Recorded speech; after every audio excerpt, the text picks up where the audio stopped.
Bener Bu, di kualinya ada cadangan.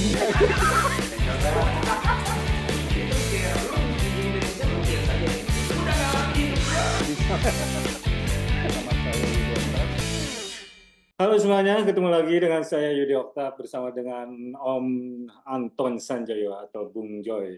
Kita akan bahas seputar olahraga, khususnya sepak bola. Dan kali ini topiknya yang akan kita bahas adalah sepak bola wanita atau sepak bola putri kita. Di mana beberapa waktu lalu PSSI, Pak Erick Thohir bersalaman atau dengan seorang pelatih yang tidak kaleng-kaleng sebetulnya, Satoru Mochizuki, pelatih wanita dari Jepang, dan ini sebetulnya bagian dari kerjasama antara PSSI dengan JFA atau Asosiasi Sepak Bolanya Jepang. Nah, pertanyaannya adalah, si Satoru ini kan luar biasa sosoknya ya Om Joy. Dia itu pernah membawa Jepang menjadi juara Piala Dunia 2011, kemudian dapat perak Olimpiade 2012, sekarang menjadi pelatih timnas putri Indonesia. Tetapi jadi pertanyaannya, di mana pemain sepak bola putrinya bisa didapatkan oleh dia gitu? Gimana Joy ini melihat perkembangan sepak bola Indonesia, khususnya sepak bola putri kita ini? Ya, di luar bahwa Satoru ini kan bagian dari kerjasama ya. Ya, Ketika Erick Thohir bertemu dengan orang-orang JFA, lalu mereka bersepakatlah hmm, Jepang ingin membantu sepak bola perempuan Indonesia ya. Di betul. antaranya memberikan pelatih terbaik ya dikirim Satoru. Ini udah yang paling bagus Yud, seperti kamu bilang. Memang Ya, ini bukan kaleng-kaleng kan. ya betul. Lalu cuma memang ya yang saya bingung gitu ya, Hmm. heran juga lah. JFA mah nggak tahu apa-apa Yud sebetulnya. Maksudnya JFA kan dia diminta beri asistensi, dia kasih aja yang terbaik pastikan Ya gitu loh. betul. Cuma kan problemnya yang diomongin sama PSSI ini kan di level universitas terus gitu loh, di level tinggi terus kan. Hmm. Nggak pernah sih PSSI ini ngomong bahwa kami sebetulnya nggak punya loh pembinaan usia muda di sektor Hmm. putri gitu loh. Jangankan putri, putra aja nggak punya ya kan Ya. gitu loh. Kami nggak punya loh pemain-pemain yang siap Hmm. untuk event tertentu untuk 3 tahun 4 tahun ke depan kami nggak punya loh gitu kan. Yang diomongin kan wah ini pusat pelatihan timnas perempuan, Hmm. pelatih terbaik, asistensi terbaik yang bisa diberikan oleh JFA kan. Terus ini ya seperti kamu tanya tadi ini pemain-pemainnya dari mana gitu ya kan. Nah, kalau di sektor laki-laki ya di sektor pria masih lumayan lah Yud kan ada kompetisi Liga 1 ya kan walaupun mutunya gitu-gitu aja gitu ya, ada Liga 2, ada Liga 3, Hmm. ada beberapa turnamen, ada beberapa kompetisi yang digelar oleh swasta juga, nggak di semua daerah, dikit banget malah di Ya. kelompok umur ya, bukan oleh PSSI itu, oleh swasta-swasta lah dalam tanda kutip gitu kan, bukan oleh PSSI. Jadi masih lumayan lah, Ya. sources pemainnya tuh dipaksain pun masih ada. Meskipun kalau timnas kelompok kelompok senior ya pasti dapatnya cukup mudah. Tapi kalau Indonesia kelompok umur kan susah juga gitu loh. Pemain Ya. U17, U20, U19 yang disiapkan untuk berbagai event di sektor putra juga kan repot dapatnya dari mana karena memang nggak ada kompetisi. Ini apalagi perempuan kan gitu Ya. loh. Nggak ada apapun gitu loh kayak kan. Nah ini yang saya heran ini. Kalau JFI oke lah, tapi ini PSSI kan ngomongnya tuh setinggi langit terus gitu loh. Padahal mereka nggak punya apa-apa sebetulnya. Jadi Ya. saya juga nggak yakin Satoru ini ketika dia tahu gitu ya kondisinya di Indonesia ini gimana ini saya sempat bikin unggahan dia pusing nggak ya ketika tahu ya memang Indonesia ini kan lucunya ya Yud ya meskipun nggak ada kompetisi apa-apa kan punya saya hitung ya saya baca-baca berita juga yang jelas sih Zahra kan ada di Jepang di Osaka kalau nggak salah Hmm. gitu loh. Nah di Cerezo Osaka kalau nggak salah ya lumayan yang paling lumayan itu jebolan Liga Kompas loh Yud. Oke. Oke. Liga Kompas tuh dia pernah ikut satu-satunya pemain perempuan waktu itu gitu loh. Nah, yang lain ada 7 pemain lagi tapi ya di klub-klub yang di luar negeri ya. Hmm. Di klub-klub apa di klub Asia ada yang di Korea kalau juga kalau nggak salah tapi ya klub-klub kelas 4 kelas 3 gitu ya. Ya. It's okay lah, tapi kan Indonesia ini sebetulnya punya gitu loh. Talent-talent, bakat-bakat yang bisa berkiprah di luar negeri gitu. Nah, ini kan nggak dikelola sama PSSI ini kan gitu loh. Nah, Yang saya bingung itu juga mereka nggak pernah ngomong bagaimana caranya menumbuhkan minat dan bakat perempuan-perempuan Indonesia untuk main bola. Karena Hmm. gini Yud, saya kebetulan itu kemarin kontak sama teman-teman dari Jarum ya Ya, di Kudus. Mereka ternyata itu 2 tahun belakangan udah bikin kompetisi semacam festival hmm, untuk anak-anak usia 10 dan 12 tahun khusus perempuan hmm, gitu loh. ya, Kan ya, luar biasa Yud ya, pikirannya Jarum tuh kenapa saya tanya kepada kepada Pak Victor lewat hmm, Pak Handoyo ya salah satu direktur di sana. Kenapa kelompok perempuan? Karena ownernya Jarum ini berpikir kalau untuk laki-laki udahlah mentok gitu loh. ya, ya, Indonesia ini di kelompok ASEAN aja mentok, apalagi di kelompok elit Asia gitu kan. Nah, maka dia berpikiran kenapa sih nggak kita bikin aja di kelompok yang perempuan. Tapi kan Jarum ini kan duitnya banyak Yud ya. ya, Jadi dia bisa bikin apa aja lah dan dengan duitnya yang banyak itu dia menyalurkan untuk hal-hal yang menurut saya sangat positif di luar bulu tangkis kan dia hmm, gitu loh. Nah, di sepak bola dia benar-benar konsentrasi di sektor putri, di sektor perempuan. Nah, hmm, ini kan nggak pernah dilakukan oleh siapapun gitu loh, apalagi PSSI. Nah, hal-hal kayak gini kan harusnya ditangkap karena beritanya udah banyak Yud, tahun ya, lalu. Bahkan mereka akan bikin juga nih pada bulan Mei di Jakarta dan Tangerang. Surabaya akan jalan juga, Yogyakarta akan jalan. Jadi pikirannya yang luas, yang terbuka itu justru pihak swasta gitu loh. hmm, Ini ada direktur apalah di PSSI itu di sepak bola perempuan ada direkturnya, ada hmm, pokoknya ada bagan organisasinya tapi bikin apa sih mereka ini? Bingung saya gitu loh. Nah, inilah yang tiba-tiba muncullah penunjukan Satoru ini. Yes, oke saja Satoru ini kan memang one of the best lah untuk di hmm, sektor perempuan gitu. Tapi dia mau ngambil pemain dari mana? Erick Thohir bilang diproyeksikan untuk ikut Piala Dunia tahun 2027 ya. Ya hmm, memang benar ya apa kita harus punya cita-cita tinggi tapi harus harus ada actionnya tuh apa gitu ya kan. hmm, Nggak cuma sekadar Satoru nanti akan cari ke berbagai daerah cari cari metodenya gimana gitu kan. Saya tuh suka bingung sama orang-orang PSS ini. Apa cara berpikirnya seperti benar-benar bukan orang yang berkecimpung di olahraga gitu. Memangnya cari bakat sepak bola itu cuma bisa lihat 1-2 jam kan nggak bisa. Dia harus dibina dalam sebuah kompetisi. Jadi boro-boro kompetisi turnamen aja nggak ada gitu loh. Nah, hmm, ini Jarum sudah melakukannya pada U10 dan U12 ya. hmm, Mudah-mudahan ada pihak-pihak lain yang meneruskan di U14, U16 karena itu kan roadmap-nya FIFA. ya, Jelas gitu loh. Pipanya itu gitu loh. Ya, jadi persoalannya memang sangat mendasar menurut saya ada cacat pikir ya di teman-teman PSSI itu tentang pembinaan sepak bola hmm, gitu loh. Dia pikir bangun bangun pusat pelatihan timnas gitu ya kan. Terus akan punya pemain timnas yang hebat gitu ya enggak lah. hmm, Bibitnya dari mana gitu kan. Sawah disiapin yang paling bagus, lahannya yang dengan pupuk yang terbaik istilahnya gitu ya. hmm, Cuma bibitnya nggak ada. Mau nanam apa gitu kan. Ini saya bingung bener gitu loh. Nah inilah ya, jadi menurut saya kita harus luruskan. Jadi apa sih yang harus dibikin dulu gitu loh.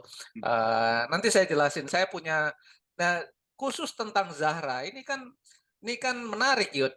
ya, Jadi dia itu satu-satunya, saya lupa tahun berapa tapi sudah agak lama karena dia sekarang juga udah senior. Jadi dia waktu umur 14 tahun tuh ikut di salah satu tim di Liga Kompas gitu loh. Saya bilang, loh ini kok ada cewek gitu loh ya kan. Eh, saya waktu itu belum memutuskan itu cewek itu apa boleh main atau enggak, tapi saya pikir kenapa enggak gitu kan kelompok umur boleh-boleh aja ya gitu betul, loh. Nah, ini kan yang harus dilakukan PSSI ini nggak usah mikir di grassroots lah, grassroots makan dipikir sama banyak orang gitu. Maksudnya siapapun bisa main di grassroots. Tapi kan kalau youth-nya, youth hmm, system itu kan mereka yang harus pikirkan. ya, Jadi kenapa mereka nggak mendekati kompetisi-kompetisi yang sudah mapan? Banyak kan di banyak kota kompetisi usia muda, lalu ini loh diminta, boleh nggak kalian masukin pemain-pemain perempuan? hmm, Gimana nyarinya? Saya yang nyari gitu di ya, sekolah-sekolah atau di mana. hmm, Nanti diikutkan, di embed kepada ya, kompetisi yang bersangkutan, tapi on behalf PSSI gitu ya, loh. Jadi kalian itu kerja gitu loh. Jangan cuma nongkrong gaya-gayaan doang sebagai esko nggak kerja apa-apa gitu loh ya kan hmm, ini yang menyedihkan buat saya. Jadi sebetulnya banyak cara Yud ya, untuk oke, membuat sepak bola putri kita ini hidup. oke. Oke, tahun 2019 sebetulnya sempat ada liga tuh, Joy, Liga Putri atau Liga Wanita gitu, yang Hmm. waktu itu Persib juaranya. Tapi hanya 1 kali, 1 tahun gitu, karena tahun berikutnya alasannya atau karena ada COVID, 2 tahun kemudian masih ada COVID, dan setelah itu blast sama sekali tidak ada kejelasan lagi, bahkan klub-klubnya kayaknya udah pada bubar juga, artinya karena tidak ada kompetisi, akhirnya pada bubar.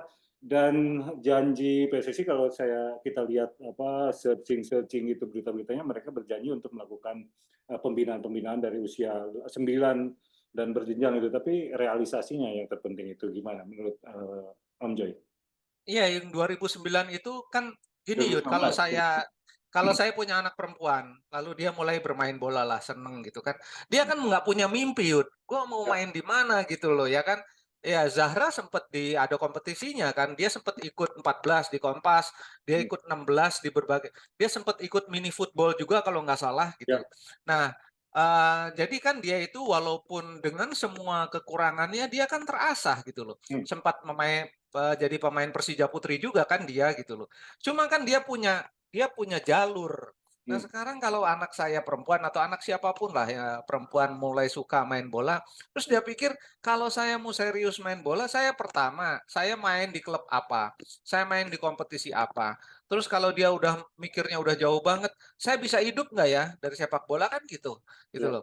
Nah, ini PSSI kalau bikin liga saja, oke, hmm, bikinlah liga supaya ada benchmark, hmm, ada yang bisa dituju oleh bibit-bibit pemain muda kita. hmm, Nanti bisa bikinnya bisa simultan, bisa bikin liga duluan gitu loh. Tetapi kalau konteksnya adalah dalam kerangka negara, ya memang bikinlah liga utama dulu gitu loh. Karena ntar pemainnya dari mana dipikir belakangan, tapi tetap setelah bikin liga itu harus bikin kompetisi usia mudanya gitu supaya ada bank pemain untuk liga yang paling atasnya gitu loh. hmm, Tapi apapun harus dibikin gitu loh. Kalau nggak hmm, dibikin, ini si Satoru ini mau ngambil dari mana? Saya bingung, bener-bener gitu loh. ya, Karena gini, Yud, saya pernah juga bikin mini football di lingkungan swasta gitu ya. Dan ya, ada kelompok perempuan. Dan kelompok perempuan itu kebanyakan senior memang. Dan rata-rata pemain dari IKIP, Yud. Sekarang namanya UPI, Universitas Negeri ya. UPI. Universitas Negeri Jakarta, Universitas Negeri Bandung, yang dulunya Ah, IKIP, FP. Pemain-pemain FPOK. hmm, Menurut saya, meskipun mereka tidak punya kompetisi, bagus loh mainnya. Gitu ya, loh. Jadi sebetulnya kalau kita bicara dalam konteks Indonesia punya bakat, punya gitu loh. hmm, Jangankan Indonesia, bahkan menurut saya Vietnam sekarang yang paling tinggi peringkat FIFA perempuannya di ASEAN, hmm, mereka peringkat 38. Menurut saya juga kompetisinya nggak terlalu bagus kok. Ya, ada, tapi menurut saya biasa-biasa aja. Tapi mereka peringkat 38. Thailand peringkat 48 gitu loh. Jadi Indonesia sekarang peringkatnya 108 gitu hmm, loh. Jadi jauh banget, Yud. Masih kalah sama Filipina, bahkan kalah sama Laos. hmm. Laos di posisi 96 kalau nggak salah. Indonesia 108. Jadi gini, apa yang dipikirkan oleh pihak swasta yang bikin kompetisi perempuan itu sebetulnya masuk akal gitu loh. Hmm. Karena bahkan tidak ada kompetisi pun Vietnam, tidak ada kompetisi yang bagus ya. Vietnam bisa di peringkat 38 gitu loh. Hmm. Sudah dekat-dekat sama Jepang nih. Jepang kan paling nomor satu nih di Asia kan, gitu loh. Jepang tuh peringkat 6 dunia, tapi nomor satu di Asia gitu loh. 38 nggak terlalu jauh lah sama 6 gitu loh. Tapi kalau 108 sama 6 kan jauh banget gitu Yud.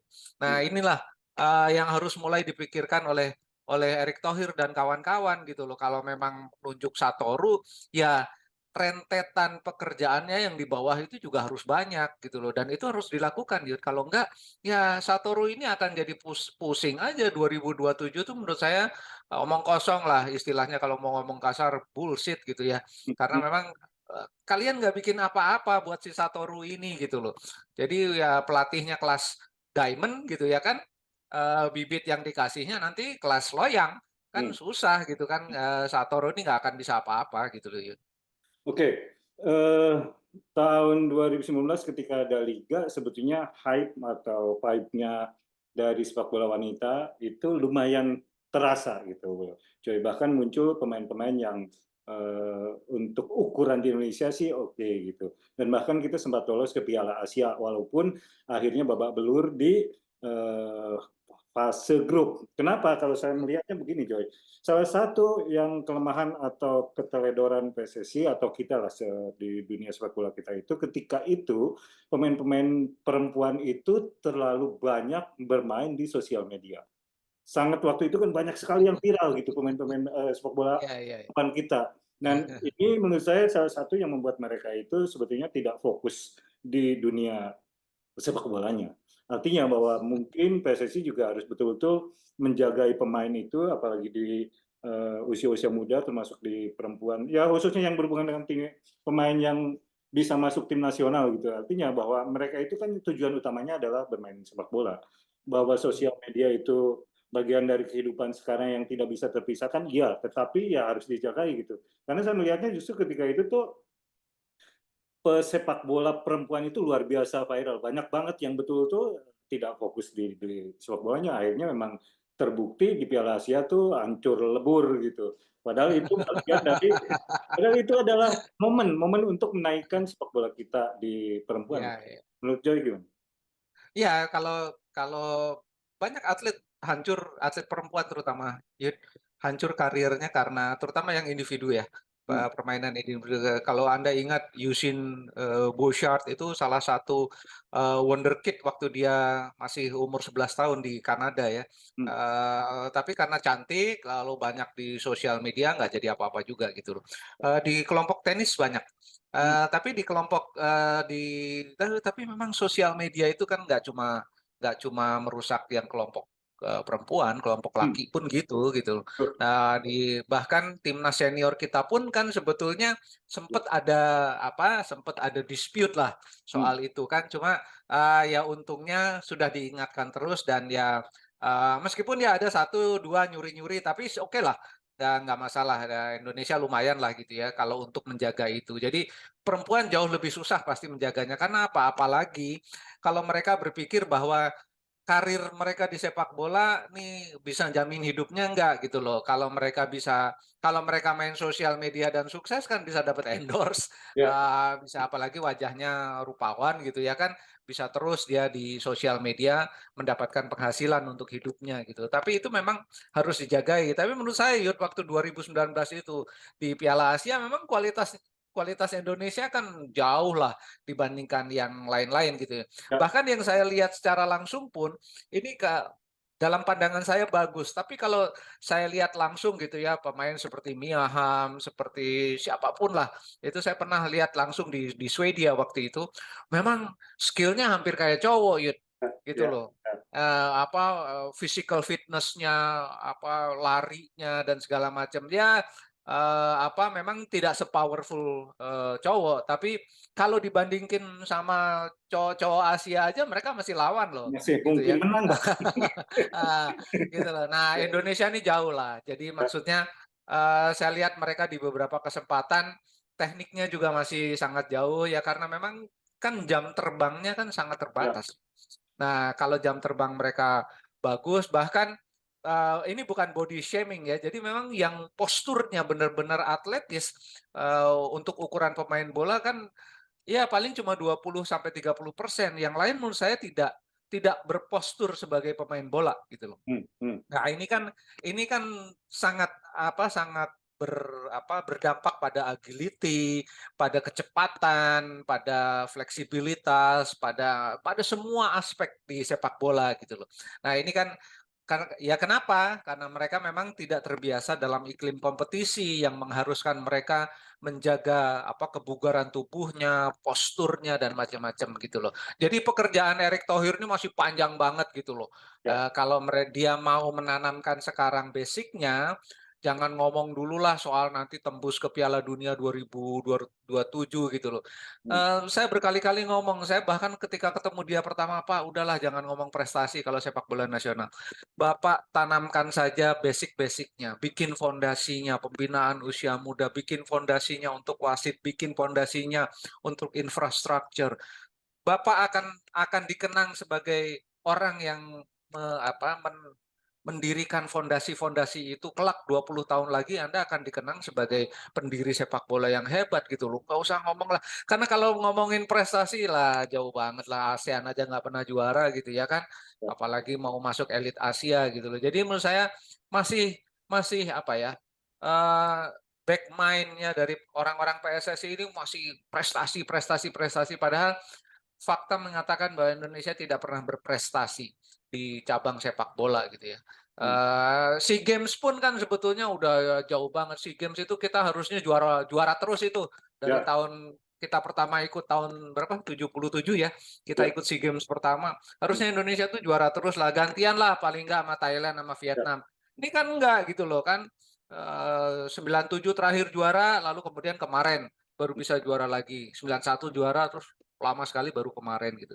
Kan ini menurut saya agak memalukan gitu loh. hmm, Tapi ya menurut saya kembali kalau soal sepak bola putri ya maulah orang-orang PSS ini turun ke daerah-daerah karena kan banyak kompetisi usia muda.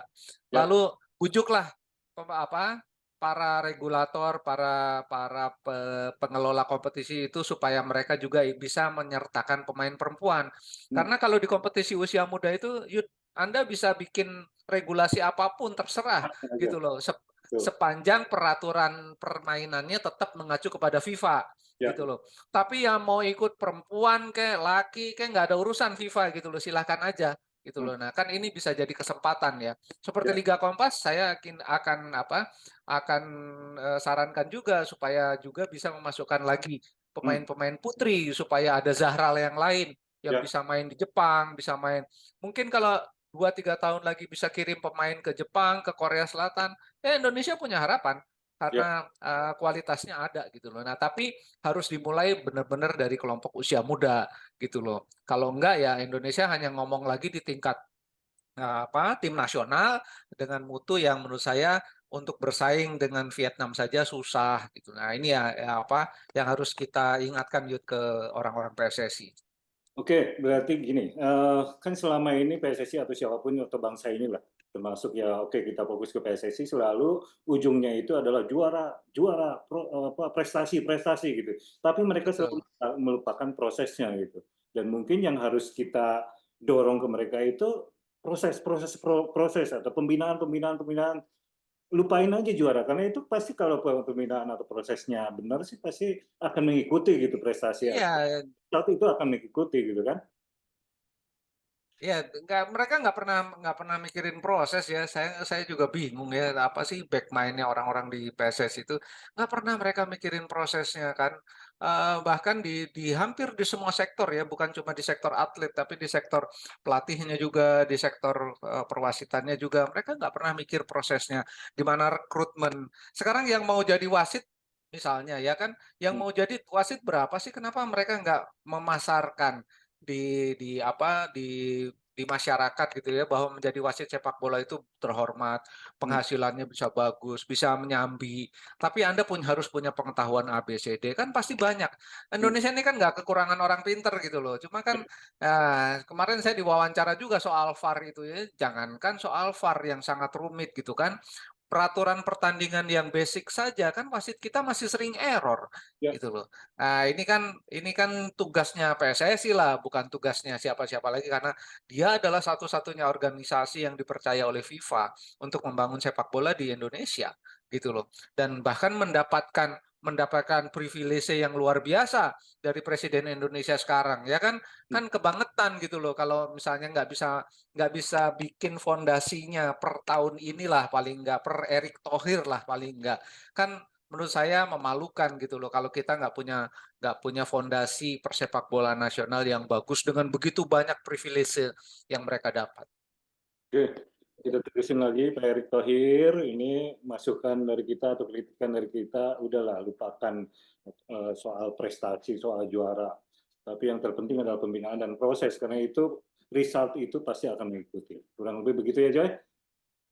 Begitulah kira-kira. Yud. Nah, ada lagi yang mau disampaikan khusus untuk perempuan? Kira-kira gitu Yud. Jadi turunlah itu ada direktur usia muda, ada direktur sepak bola perempuan turun ke lapangan lah. Kalian ini cuma mejeng-mejeng aja nggak pernah ada kerjanya. Saya nggak tahu kerja kalian itu apa. Gitu Hmm. lah. Turun ke daerah-daerah. turun ke sekolah-sekolah, bicara dengan kelompok-kelompok perempuan, ngomong bahwa sepak bola ini adalah olahraga yang bisa membangun karakter, yang bisa membangun kepribadian.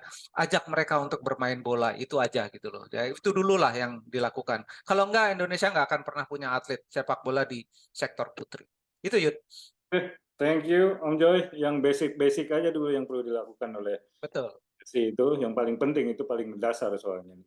Terima kasih Om Joy untuk pembicaraan hangat hari ini, dan sebelum kita tutup kita ingin mengucapkan selamat menunaikan ibadah puasa untuk yang menunaikan, semoga berkah semuanya, dan kita ketemu lagi dalam pembicaraan khusus olahraga termasuk terutama sepak bola Joy.